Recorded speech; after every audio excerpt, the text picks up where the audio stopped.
Severe cold wave conditions forecasted for Telangana. 27 districts record temperatures below 10 degrees Celsius.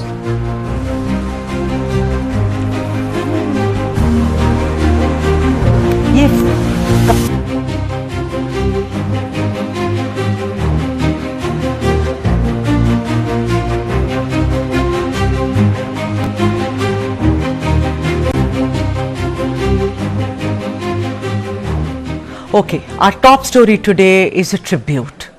Our top story today is an acknowledgement for the immense contribution by a man whose talent remains unmatchable. Alvida Ustad, Ustad Zakir Hussain, Allah Rakha, 1951 to 2024. It seems like India's beat, the tal, has fallen silent. The legendary tabla player Zakir Hussain died yesterday in San Francisco at the age of 73. A man whose contribution to music in general and to putting tabla on the world map shall remain unmatchable. Zakir Hussain, Allah Rakha, was ailing for nearly a fortnight and succumbed to pulmonary fibrosis yesterday. Zakir Hussain began his formal education under the feet of his father and guru, Ustad Allah Rakha Qureshi, and rode over the national and international arena like a colossus. An artist who believed that music must be unshackled and made pleasurable for every human being. His major contribution was, much like Pandit Ravi Shankar, to take Indian classical music to the world. His concerts with the legendary Beatles group main guitarist George Harrison, his forming the fusion band Shakti with John McLaughlin, and his collaborations with jazz saxophonist Charles Lloyd, bluegrass artists Edgar Meyer and Bella Fleck, as well as Van Morrison, will forever pave the path for many young musicians who dare to dream. The percussionist, one of India's most celebrated classical musicians, received the Padma Shri in 1988, the Padma Bhushan in 2002, and the Padma Vibhushan in 2023. Like I said, it is very less time to actually count the amount of contribution, and I'm saying amount and not the number. It is nearly impossible because his contribution remains incomparable. But let's try and think about it, the good times that some of you have had listening to and enjoying to Ustad Zakir Hussain, Allah Rakha. And to speak more on the man and artist, I'm now joined by Brahmanand Singh, who's a renowned filmmaker, someone who understands music, a producer, a mentor, and an author. Brahmanand Singh, welcome to the show.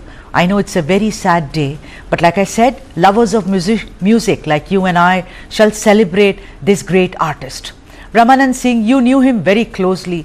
Take us through the Ustad Zakir Hussain that you knew, Brahmanand Singh.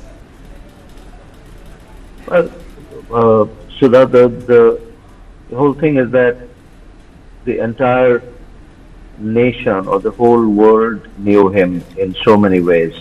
And some of us who got a chance to interact with him at some close quarters, even a few times, there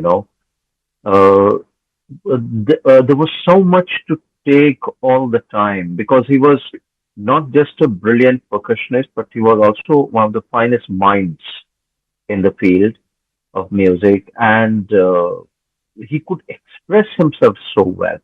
And he had the knack to absorb knowledge, absorb learning everywhere. And that, I think, happened right from his childhood, when he had to wake up at 3 o'clock in the morning, when his father would wake him up, and where everything else flitted in and out of his tabla practice. So I think but there were plenty of things to know about him, which just moved you, turned you on, and filled you with a sense of awe whenever you got a chance to know from him up close. So how do I describe him in a few minutes? It's impossible. Found some of the personal, interactions that you had with him, Brahmanand. Well, a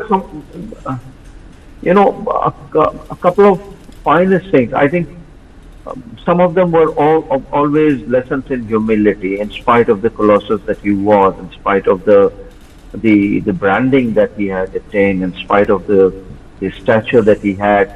And he spoke about his roots, where he was supposed to play. His father was supposed to accompany Ustad Ali Akbar Khan Sahab and Pandit Ravi Shankar ji, and Ustad Allah Rakha fell ill, and he was called when he was a teenager, and he walked into the consulate. Within one day, he got a visa, and he played. And then, after a couple of performances with Pandit Ravi Shankar ji, he was a typical teenager, and he wanted to hear from him say nice things, and Pandit ji was not saying. And so, in a chartered plane where he was going, he posted out, and he said that, Pandit ji, मैं ठीक बजा रहा हूँ, am I doing okay?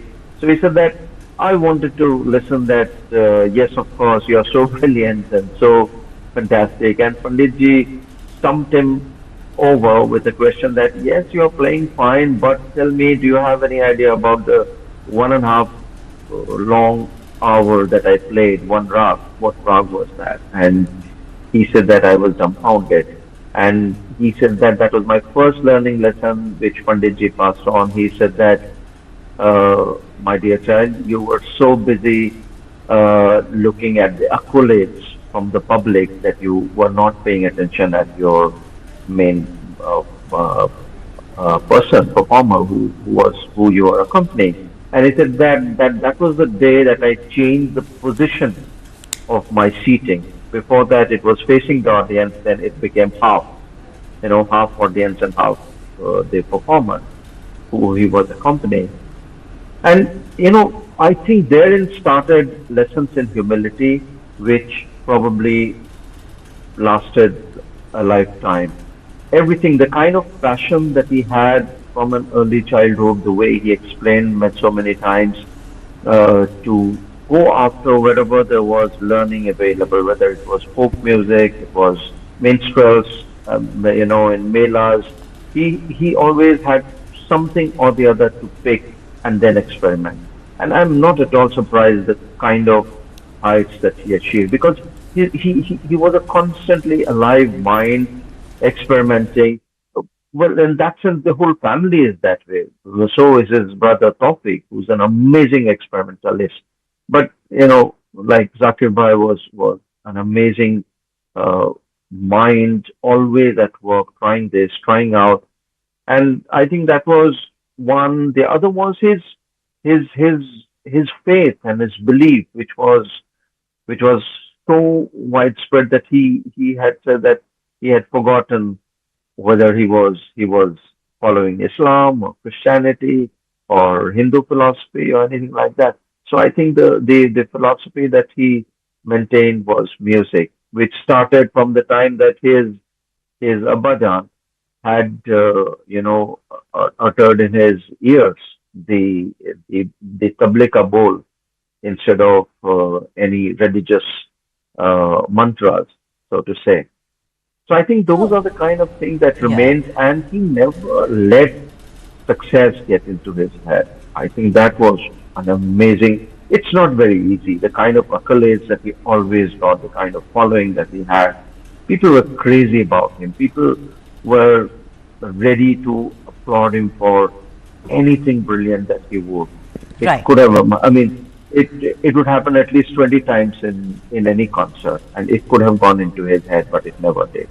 Also, Brahmanand, before I let you go, one thing which really stands out, which did for Pandit Ravi Shankar ji as well as Ustad Zakir Hussain Sahab, is that there are two things. One is unshackling music. These people liked, like you said, all kinds of music. I have heard his brother Tawfiq and also Zakir Hussain have so much interest in Hindi movies. Usually classical musicians have a kind of, they keep a distance, but you've done a brilliant film on R.D. Burman on Panchamda, and I remember both Tawfiq and Zakir Hussain speak so highly of this musician, also about other musicians, about mainstream singers like Lata ji and Asha ji and Kishore Kumar, also trying to make it simple that, listen, don't be scared of this instrument. This is the tal. Oh, yeah. Come, Let me tell you, how does it sound? I'll tell you how Shiva's Damru must sound, high up in the Kailasha. So, talk about that musician who came down from the stage to be one amongst us, Brahmanand Singh. Absolutely, absolutely.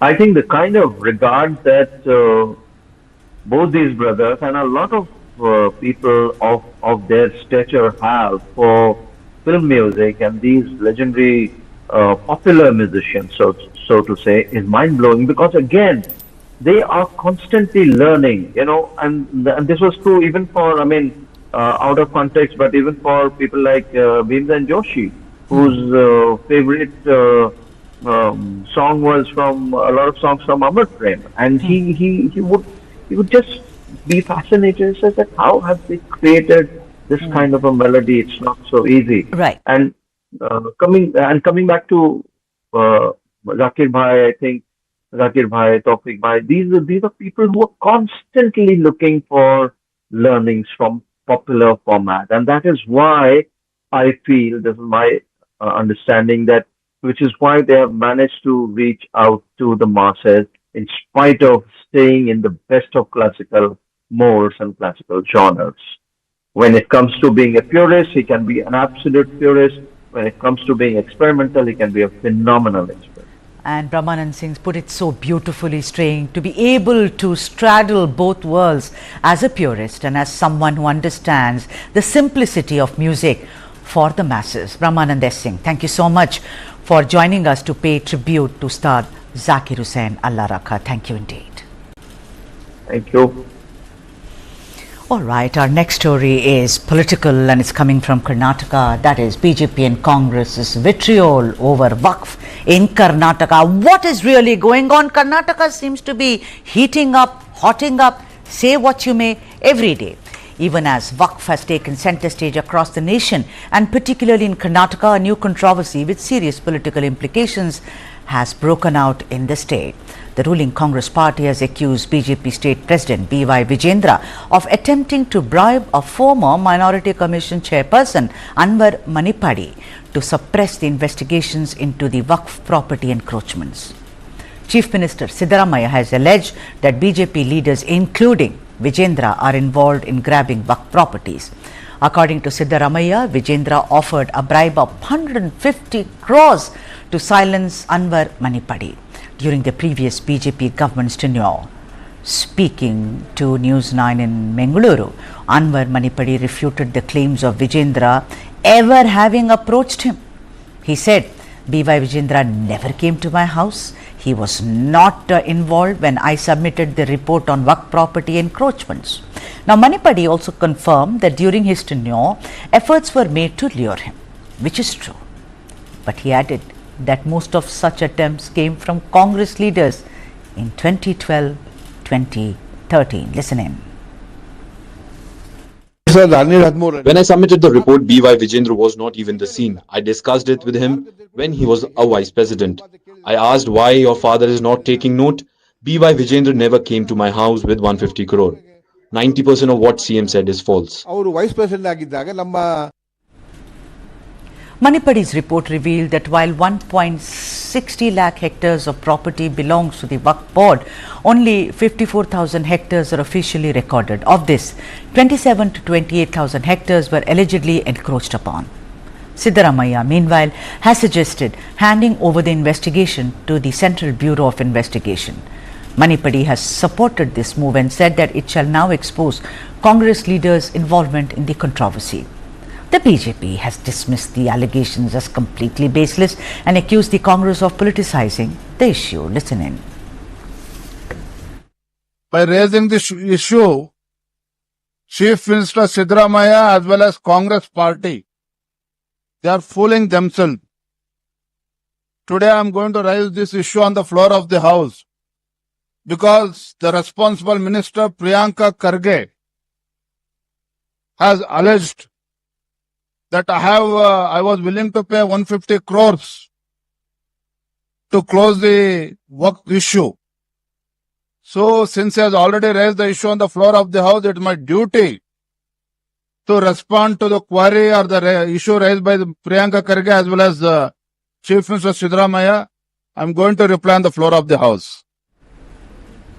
Meanwhile, even as Congress's Priyank Kharge took to X questioning whether Anwar Manipadi was playing a double role, Deputy Chief Minister D.K. Shivakumar alleged that Anwar has retracted, obviously under political pressure. For more on this, my colleague Mohammad Wajiullah is live with us from Bengaluru. Vaji, yet another issue in Karnataka where the two main parties are casting aspersions on each other. Tell us, what is the latest on this whole Waqf controversy? Well, this is like adding a new chapter to the entire Waqf issue book that has been that we have been seeing in the state for the last 2 months now. So that now this is a flip-flop of a kind of a situation where Anwar Manipadi is believed to have, according to the Congress, that is Anwar Manipadi in 2012 or the early days of 2012-13 had given out had done an entire report on Waqf, and there at that point of time when he wanted to table it, he was not allowed to do it, is what he had claimed. Priyank Kharge through his tweet has tweeted old videos of Anwar Manipadi where he has blamed Vijendra. Now, the veracity of that video cannot, we don't have any clue from where that has come, but the Congress is going to the town with those videos saying that Anwar Mani has blamed Vijendra and Yediyurappa for not allowing this to go forward because there were a lot of BJP leaders named. Anwar Manipadi at that time also had said that there were a lot of names of Congress leaders also. But now Anwar Manipadi has taken a U-turn when it comes to this whole statement and has gone on to say that what he wanted to say was there is the name of a lot of Congress leaders, and a lot of Congress leaders had come forward and asked him to, I want ready to pay him money to stop this entire investigation. Now the Congress government today, the House is challenged and said that who is lying now, the Anwar Manipadi of that time or the Anwar Mani of today? And I was asked Vijendra for a clarification. Vijendra also on the House has said that it is good to know that the government now has hope on CBI. Earlier, this was the same government who had said that they would not allow the entry of CBI. So you're seeing a war of words that have erupted over this entire allegations of Waqf. But these allegations against are very grave in nature because 150 crore was given to Anwar Manipadi. It is alleged by Vijendra so that they could snub the entire Waqf issue. Now, whether that has happened or not, it is something that the government will have to prove because it is the one that has made these allegations. But as of in the House, we are seeing how both the Congress has continuously attacked BJP and has said that you are the one who are raising this issue, but you are the one who was actually involved in this entire thing. So we'll have to wait and watch now, Sudha, on how this unfolds because it was the BJP who had picked up the Waqf issue. Now it looks like the Congress is on the driving seat when it comes to the corruption allegations. You know, even as the toing and froing goes, accusations and counter accusations, Vaji, what one is interested in, and the people of Karnataka, is whether there will be a CBI investigation. Siddaramaiah said we will do it. Now the thing is, will that happen? Were there indications today in the assembly also said, let's take it forward? Have they said it at all? Well, yes, the government of the day has agreed to the fact that a CBI investigation should be done. But will that happen is the big question, like you said, because it is the same government that went against the CBI and had stopped and had passed a resolution saying that CBI will not be allowed to enter the state and look into the issues of the state. Now, if the own government goes and knocks the door to the CBI for an investigation, it somewhere or the other exposes their hypocrisy also because first you would deny the entry of a CBI. Lot of drama there, like my colleague Mohammad Wajiullah said. We'll have to wait and watch because it never actually stops in Karnataka politics, does it? Thank you so much, Vaji. As always, thank you so much for joining us on this broadcast. And time for me to take a break. But when I come back, it's loaded and with stories from the south of India. It's unmissable. You're watching the South Indian. See you on the other side.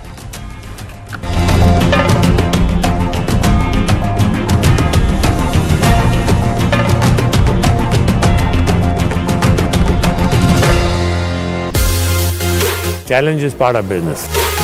Success to me means achieving a lot with limited resources. It is the idea of bringing the best of East and West together.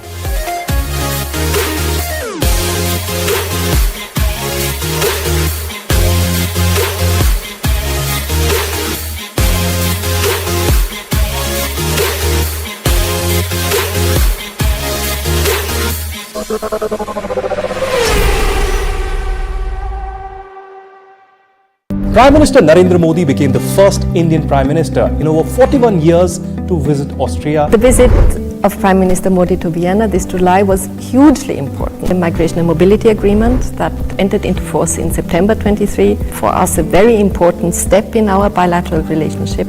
India has a very crucial role to play. Our relationship has really intensified. So how is this cultural connect shaping?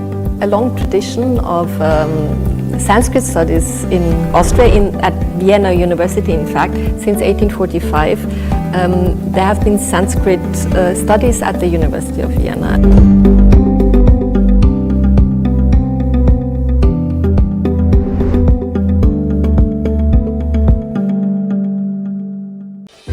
If it's a cancer, then what?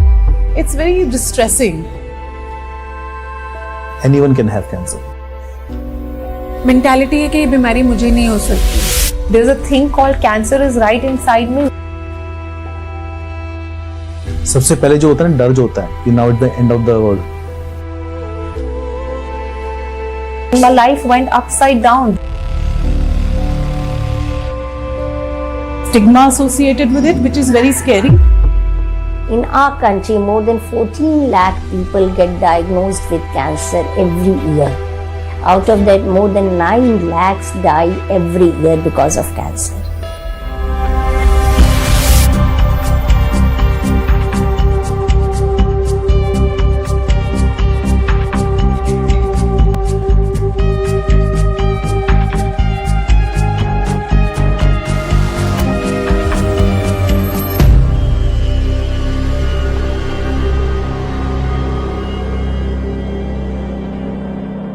This and more.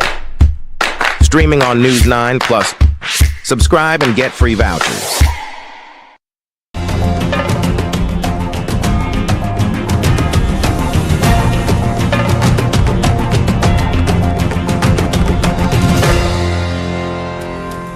Welcome back. You're watching the South Indian. Our next story is also coming from Karnataka. Vijendra asserts, says no to separate rally in Davanagere. What's the story? Even as Karnataka BJP is facing a huge turmoil, the state unit president BVY Vijendra has made it clear that the party shall not brook any revolt and there are no factions within the state unit. No time for politics, he says. He strongly disapproved of party leaders led by former Minister MP Renukacharya and others' plans to organize a massive rally in Davanagere in February next year. This is in view of the massive revolt led by Basnagowda Yatnal and also Ramesh Jarkiholi, who have bitterly criticized the leadership of Vijendra, as also his father and former Chief Minister B.S. Yedurappa. He said, and I am quoting Vijendra here, I urge all our former legislators and party leaders who have gathered in Davanagere that already our conducts have created a lot of confusion amongst party workers and supporters in the state. By organizing such events, no one should give room for more confusion. Asserting his position as Karnataka's BJP president, Vijendra indirectly directed all the troublemakers like Renukacharya, who was seen temple hopping with his mentor B.S. Yedurappa and Yatnal, that the time to run a parallel party was now over. He said, and I am quoting him yet again, I am appealing to those planning to hold any such rally and convention to not proceed further without party's formal approval. As a party president, it is my bounden duty to take everyone into confidence to strengthen the party at the grassroots level. Meanwhile, there are strong indications that the top brass in New Delhi may summon both Basnagowda Yatnal as well as B.S. Yedurappa, Yedurappa for a rapprochement. It is more than evident that the factionalists within the party impacted the recent by-elections and shall also prove to be a major hurdle in the Zilla and Taluk Panchayat elections. The question is whether Yatnal versus Yedurappa will prove detrimental for the party yet again in the future. And to speak more about this, I am joined by senior journalist Ramkrishna Upadhyay live on this broadcast. Thank you so much, Ramkrishna, for joining us. First is the last bit that I read. How do you summon Yatnal and Yedurappa together if this news, because many of my sources, Ramkrishna, have told me that both of them have been summoned to New Delhi for a rapprochement, or perhaps to say that, listen, let bygones be bygones, shake hands like children we used to fight and the teacher used to say. But what kind of a message does that send across, Ramakrishna? Well, I think the BJP leadership has no choice now to intervene.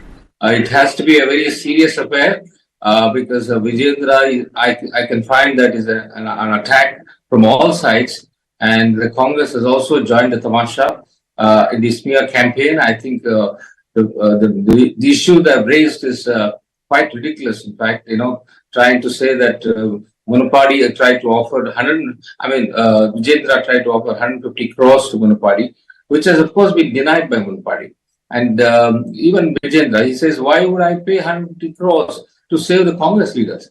You see, Munapadi's report, who was Munapadi, as you know, was the chairman of the Minorities Commission in the BJP government, had indicted the Congress leaders like Mallikarjun Kharge, Kamrul Islam, all those people of grabbing the Waqf lands. So that being the case, why would Vijayendra approach Munapadi to save them? I mean, it just boggles my mind that that kind of allegation has been made by Siddaramaiah and also repeated by Junior Kharge in the assembly. So all this has been going on one side, and within the BJP itself, all is not well. And as we know, Yatnal has been making all kinds of allegations against him, and is gone whole hog against Vijayendra. And BJP High Command doesn't know really how to tackle it. Yeah, so probably they're trying to. Yeah. So Ramakrishna, do you think that they are caught in a bind? Because you see, the cat is now not only out, but it's run away.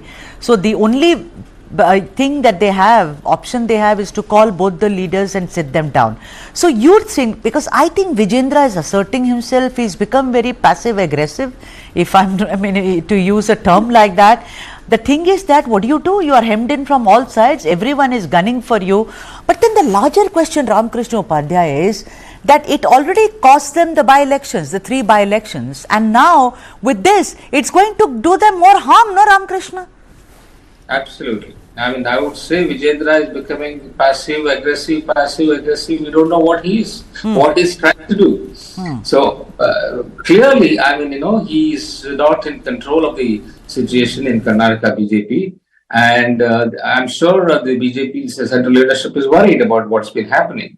Of course, there is already a talk of reshuffle of the state level leaders in some of the states, and also there is the new BJP Congress president who has to come in. I think it's going to happen sometime in January. The preparations are on because JP Nadda has already resigned, and he just remained because of the state elections, some of the state elections which were due.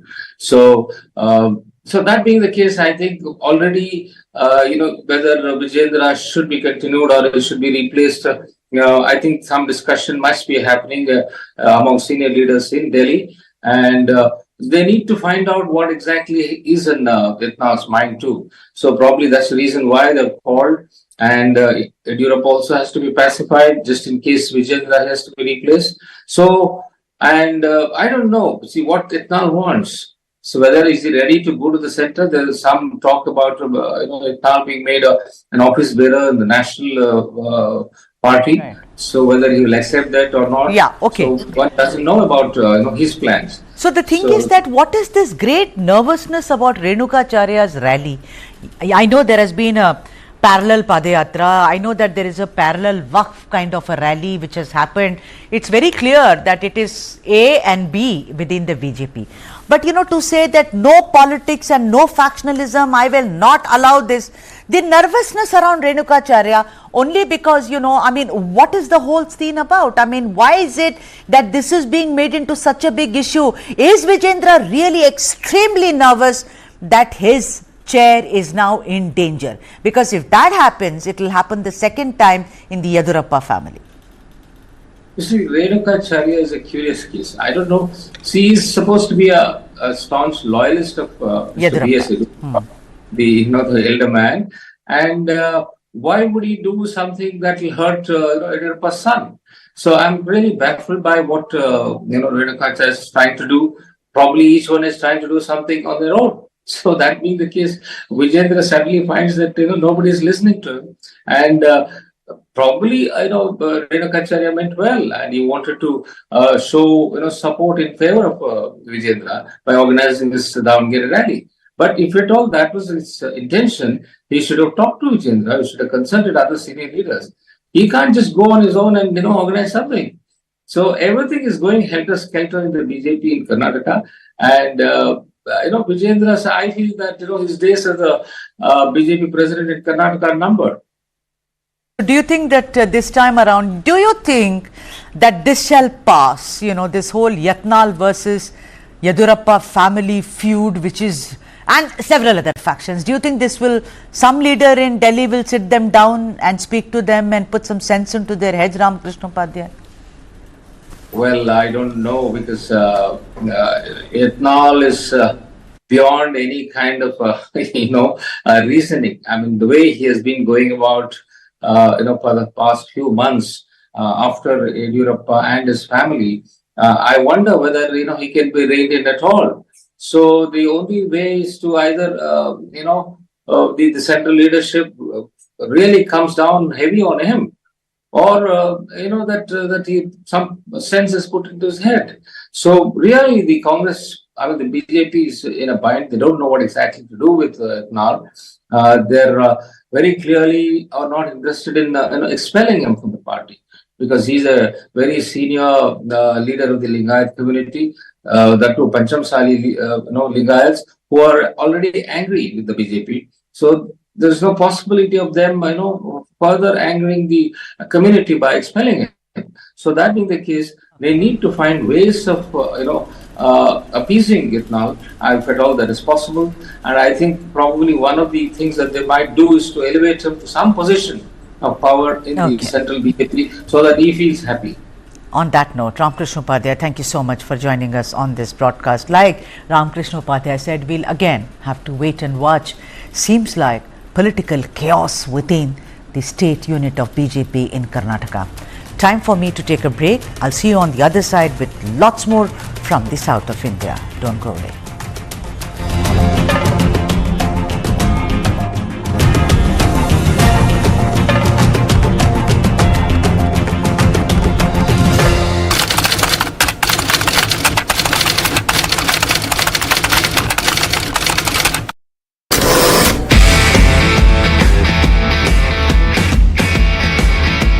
Valuations can be frothy. Going public is almost like what some of us would like to say is the holy week, right? IPOs are a trend, not a bubble. Do secondary markets exist? Answer is absolutely yes, and it's been around for a very long time. Valuations could be high or low, and valuation may correct over time, but IPOs are here to stay. It is basically a graduation ceremony of sorts. It is potentially where a startup stops being a startup and starts becoming an enterprise. The IPO space has just started in the past 24 months. Fundamentally, if you have a strong business and you have predictability of cash flows, and you can actually give with a fair degree of confidence where the business is headed, the market will reward you.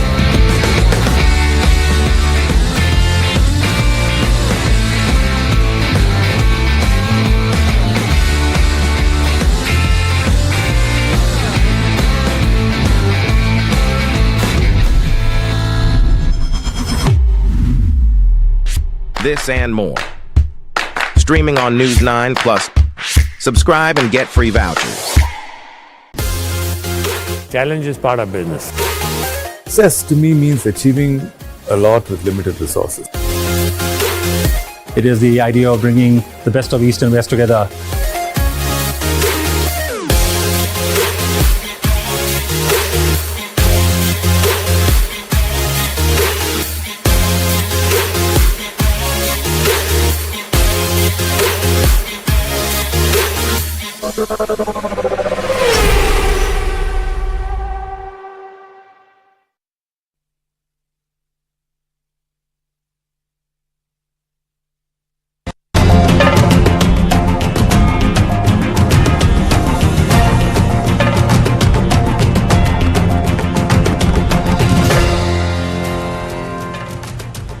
Our next story is coming from Bengaluru, and it is a sad state of affairs so far as women are concerned. Shocking. Rapes on an increase in Bengaluru. Why? What are the reasons? What's the way forward? We all have to speak about it. The city of Bengaluru, the tech city of India and home to the Silicon Valley, has reported an alarming rise in cases of rape over the last 5 years. As per the data presented in the Legislative Assembly by Karnataka Home Minister G. Parameswara, the city reported 714 cases of rapes over a period of 5 years starting from 2020 until November of 2024. Cases of rape have seen a constant rise in Bengaluru, with the city reporting 110 cases in 2020, 116 in 2021, and then a jump to 151 cases in 2022 and a further rise to 172 cases in 2023. Till November of this year, the city has reported 165 cases of rape, and the number is unfortunately very likely to go further up by the end of the year. For the whole of Karnataka as well, the situation remains rather grim, with over 2,800 cases of rape reported over the last 5 years. If seen on an year-on-year basis, this number has also gone up consistently apart from a minor blip in 2022. On your screens right now is the data for the whole of Karnataka, with 491 cases in 2020 to 560 in 2021, then a little lower at 550 in 2022, rising yet again to 615 rape cases in 2023. Until November of this year, 587 rape cases have been reported in this state. While presenting the data, Parameswara said that Karnataka ranks 17th nationwide in the number of rape cases reported. He also listed that several initiatives have been taken by the state government and the Karnataka police to curb crimes against women. He added that emergency helplines such as Emergency Response Support 112, Women's Helpline 1091 were operational 24/7. The Home Minister also said that Bengaluru has deployed 241 Hoysala patrol vehicles to ensure the safety of women in power and provide rapid responses to emergencies. Let's talk about this. It's the IT city. It's one of the hubs so far as India is concerned. Let's discuss why has there been a rise in crimes against women and what can really be done. And I know that the state government has done what it can. Davanagere, women's rights activist, is with us, and Bhaskar Rao, former Commissioner of Police from Bengaluru, is joining us on the phone line. A very warm welcome to both of you. Mr. Rao, let me come to you first, considering that you've been a top cop. This rise in rape cases, can one attribute it to a particular phenomenon? Because, cops read crime very well and they know this, it's because of this. So do you think there is any particular reason for the increase in the number of cases, Mr. Rao? Madam, no one can certify the city is safe or not, except a woman of the city can certify. Police, politicians, etc., whatever at all claims we may make, only a woman of the city can say whether the city is safe or not. That is number one, ma'am. Number two, the increase in the reporting has increased. Earlier, the number of cases used to be going unreported.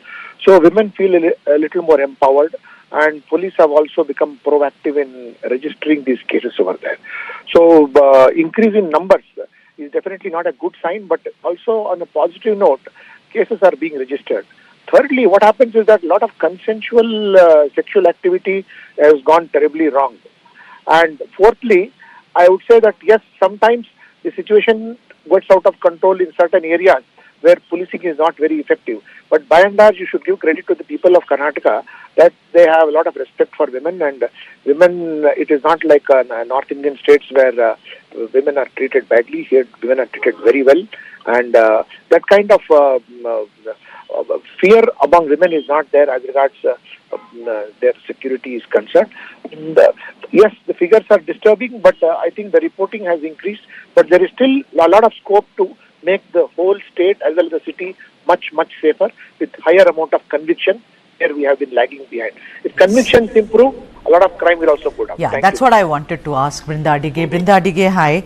You know, rising cases, but convictions are very low. That report says also what Mr. Rao just now said. Do you think, much like it's across the world in several parts, in developing nations, the conviction rate is so abysmal that, you know, that these kind of crimes against women increase, particularly rape cases, Brindadige? You're absolutely right, Sudha. Across the world, we know that rapes on women has continued to only increase. It has not decreased. And it is the same in our country also. And I'm glad that there is a number like 714 in Karnataka, because here women are coming forward confidently to report the case. Now, we know that silence around crimes against women has been something that has been socially sanctioned. And so women rarely come forward. But the fact that this many cases have been reported and FIRs have been registered, I think we need to give that credit to the police for raising that confidence in women. Now, that said, what about the other arms of the justice system, the prosecution and the judiciary? The report also shows that the conviction rate is not even 5%. Yes. And if it is not even 5%, 714, we have some 17 or 10 cases that are convicted. That goes to show that the patriarchal justice system have still not supported women. We may have laws, we may have policies, we may have procedures, but the sensitivity and the professionalism with the justice system is still lacking. Then the fast-track courts are not functioning like they must function. Right. The judiciary and the prosecution is not trained. I know for sure because I'm part of this training program with the police. Across Karnataka and the police academies, there is a lot of training that is happening. For whatever it is worth, there is some amount of sensitivity and accountability. NGOs are involved. So if the police actually, let us say that the police may not register a case, like Mr. Bhaskar was saying, there are some consensual cases and they come as rape cases. That is not this, but not in the conventional sense. Right. So if they have not said yes, the law says that is not consensual. Absolutely. So that said, let us now place the accountability on the justice system for delaying and for not giving justice, and the forensic department yet to be developed. All right, okay. The hospitals also. Yeah. Mr. Rao, do you concur with what Brindadige says, that all right, the police, kudos, she says, you know, they make it easy for women to come forward and say that this has happened with us. There is a sense of kind of a freedom, fearlessness. But what about the slow, grinding judicial system and the machinery, and also she says forensic sciences? These things, and hospitals, she says that it is what, according to Brindadige, if I may put it in her words, is everything has to come together for the numbers to go down, Mr. Rao. Madam, if you see, the police are under pressure to complete investigation and submit a charge sheet. Okay. In fact, if you drill down further, you would see that charge sheets would have been submitted of 2020 as a 21-22, but these cases would have come up for a trial. The investigation from the police is completed because now forensic laboratories in Karnataka have expanded exponentially across whoever has been in government. It is the effort of the police department, the senior officers have taken, and the medical report is given quite fast. Even doctors have also been good, but the problem is the prosecution, and we have such a huge shortage of assistant director of prosecutions and deputy director of prosecution, judiciary, and as Brinda rightly mentioned, the fast-track courts are not functioning, though it is only on paper. Otherwise, if exemplary punishment is given out, I'm sure there is going to be a lot of fear and these cases can come down. I agree as regards the prosecution is concerned, but the investigation side, we have time-bound investigation. Otherwise, the Deputy Commissioner of Police and the SP will not spare the investigating officer with an inspector if there is a delay in submitting the charge sheet. All right. And Brinda, you know, I want to ask you that what Mr. Rao said about fear, you know, the word fear. The thing is that we all witnessed the Nirbhaya case, and post that there was a lull in Delhi. You know, I live here. There was fear. There was a fear of God. that maybe you as an ordinary person, me as an ordinary person, we will also pick up a stone and say, are you trying to make advances at me? Because Nirbhaya also emboldened all of us to say, go out there, it's all right. Do you think the sense of fear is missing somewhere? Because Bengaluru is a melting pot of, all cultures now. No city is now only for the locals, where you can culturally control something. It's now, you never know who's who in Bengaluru. That part, the last sentence, I completely agree with you, Sudha. That is a little bit of a challenge, if not a bigger challenge. But let us put the two things over here. One is fear of law. Now, fear of law will come through only when there is swift and certainty of punishment, which is lacking. Fear because there is no security, that is still alarming. So let us place that on record. There is no confidence, whether it is day or night, that a woman says, okay, I'm confident that I can sit at this bus stop even if the bus is going to come at 10:30. Because what we are talking about patrolling, there is a lot that requires into that patrolling. There is a lot that you want the pink hoysalas to do. We need to be building community securities. Communities need to take up the responsibility also. Every community, like Mr. Bhaskar pointed out, some communities, there is a lack of that confidence and security. You know that when you enter into some communities or some of those streets and roads, that there is nobody who's going to come out if you cry and shout for help. But there are some communities that are very close-knit and they're always constantly, their doors may be closed, but constantly if there is a shout or a noise, people have come out.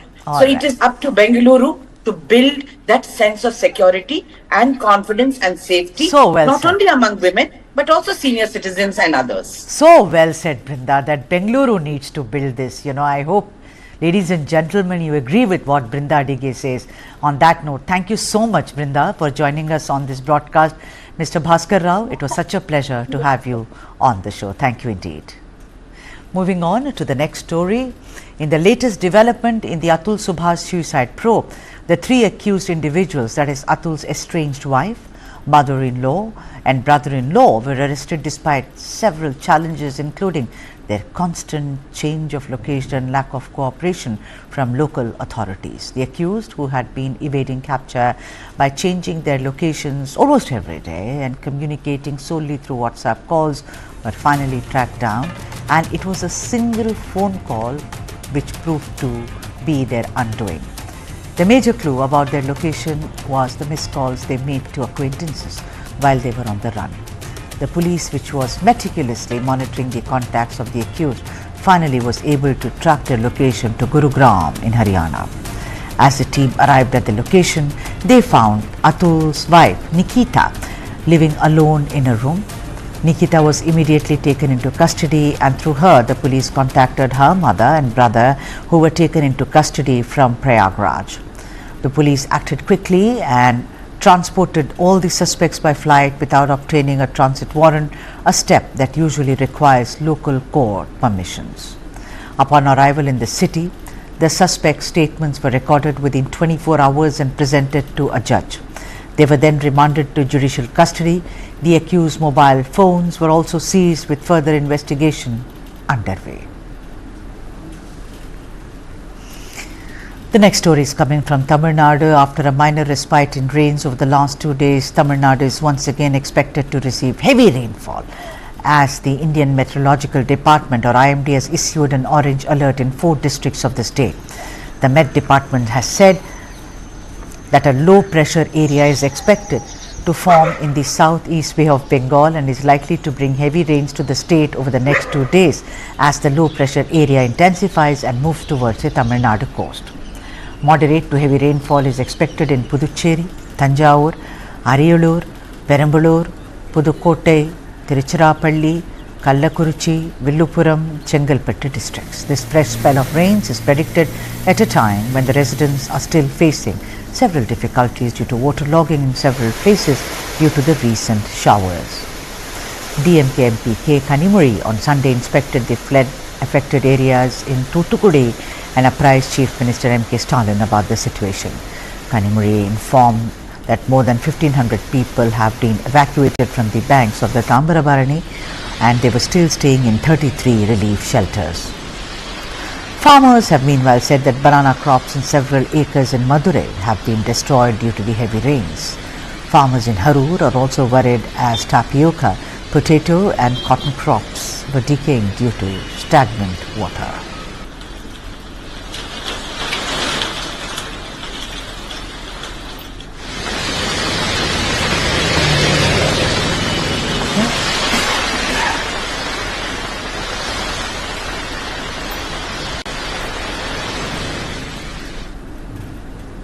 And before I say goodbye, let me tell you about a News9 special series. This one is about Mercedes-Benz and the blend of elegance, performance and status that it represents.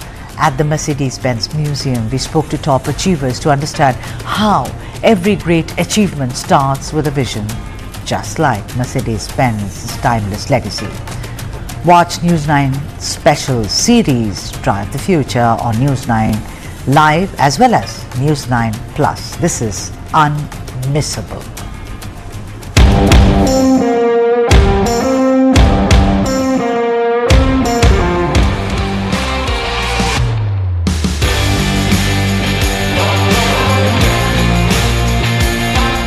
In popular culture, Mercedes-Benz vehicles are symbols of accomplishment, class and refined taste, further cementing their association with achieving one's dreams. Well, the dreams come alive at the larger-than-life Mercedes-Benz Museum, where timeless creations form the centerpiece of an automotive extravaganza.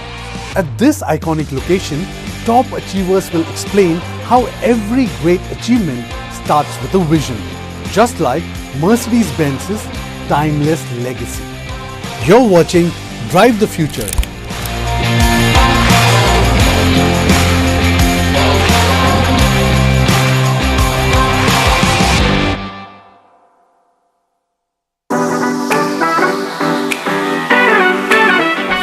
I'm Baba Kalyani.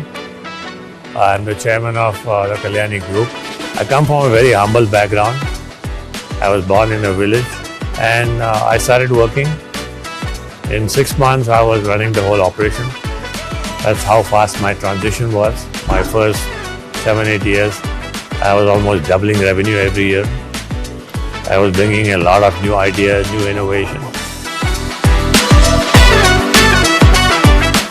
Our transformation fundamentally was, how do we go from using brain power instead of muscle power? So we decided to transform ourselves using brain power, bring in robotics, bring in, automation. Our philosophy has been to do things ourselves, innovate things ourselves. We have created electric mobility solutions.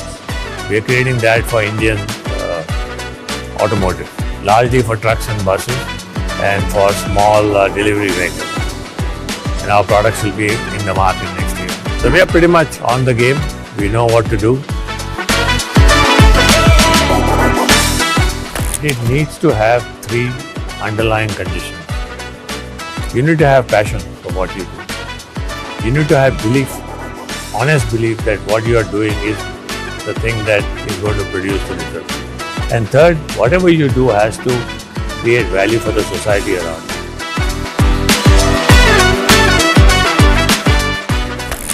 It's an amazing company. So you can see it on the walls of this museum. It's a company where at least I have in the last 25 years learned a lot because I've been a supplier to Mercedes-Benz. Success is largely defined as the achievement of your aspiration. The whole transition to digital and AI. The second is transformation in your talent. And third is the ability to create smart manufacturing using smart robotics. You want to leave behind a name for somebody who has done good for his country, good for his company, good for his people. Also create new products or have create an ecosystem that makes that happen.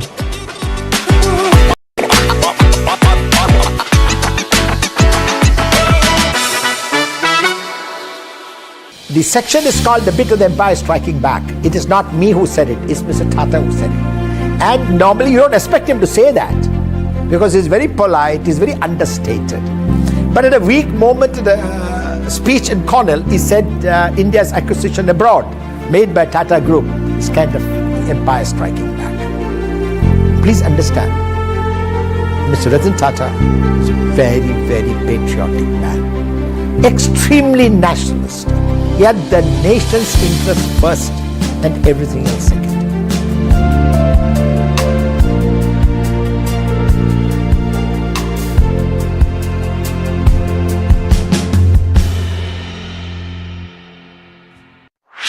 This and more. Streaming on News9 plus news is now content. Subscribe and get free vouchers. Challenge is part of business. Success to me means achieving a lot with limited resources. It is the idea of bringing the best of East and West together.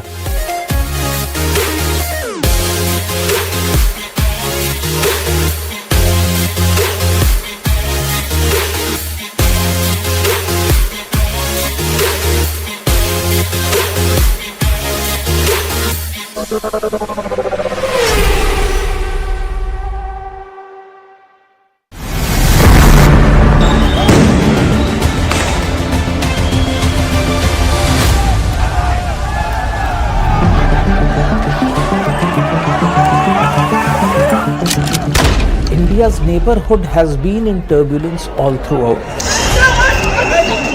Sheikh Hasina was forced to resign and take refuge in India. Myanmar itself is facing an enormous internal crisis of sorts. Periods of India's greatest strength was when the neighborhood did not have a problem with it. There are events that are larger than your ability to control them. What you have to do is to make the best of those events and move forward.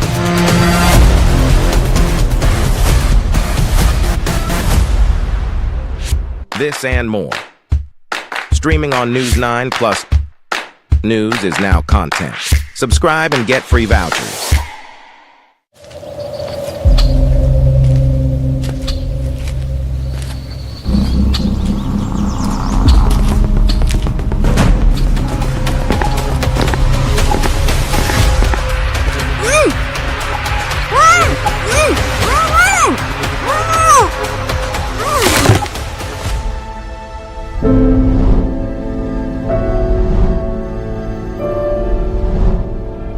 In the fight against child rape and murder, the police plays a crucial role.